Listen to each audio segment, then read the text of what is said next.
পাকিস্তানের পর এবার ভারতের বিপক্ষেও টেস্ট সিরিজ জয়ের স্বপ্ন দেখছেন নাজমুল হোসেন শান্ত। তবে ভারতীয় দলের শক্তিমত্তার কথা মাথায় রেখে পা মাটিতে রেখেই টেস্ট ম্যাচে 5 দিনই লড়াই করতে চান অধিনায়ক।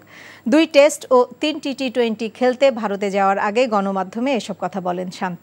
রিপোর্ট মমিনুর রিপনের। পাকিস্তানের বিপক্ষে জয় বাড়তি আত্মবিশ্বাস জোগালেও ভারতের বিপক্ষে সাবধানী বাংলাদেশ দল। চেন্নাইয়ের স্পিন সহায়ক উইকেটে কাগজে কলমে শক্তি সামর্থ্যে অনেক এগিয়ে থাকবে ভারতীয় বোলিং লাইন আপ। তাই প্রাথমিক লক্ষ্য হিসেবে টেস্টের 5 দিনই লড়াই করতে চান বাংলাদেশের অধিনায়ক। এনজিওর কিস্তি প্রথমবার বিকাশ পেমেন্ট করলেই 20 টাকা ইনস্ট্যান্ট ক্যাশব্যাক।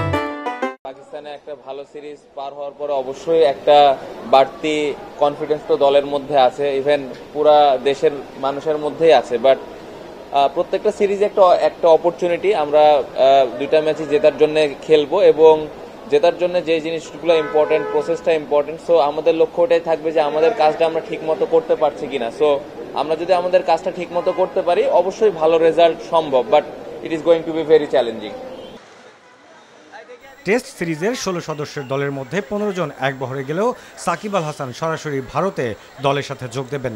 তারকা অলরাউন্ডারের প্রস্তুতি নিয়ে চিন্তিত নন অধিনায়ক। তবে এই সফরে দলকে সাফল্য এনে দিতে নিজের ফর্মে ফেরাটাও জরুরি মানছেন শান্ত।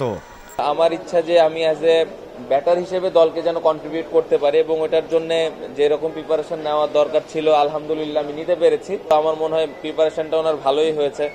বোলিংটা যদিও ব্যাটিংয়ে রান করতে পারেননি, বাট আমার মনে হয় প্রিপারেশন খুব ভালো হয়েছে ওনার এবং আমি আশা করি যে এই সিরিজে উনি ভালো কিছু করবেন। এনজিওর কিস্তি প্রথমবার বিকাশ পেমেন্ট করলেই 20 টাকা ইনস্ট্যান্ট ক্যাশব্যাক।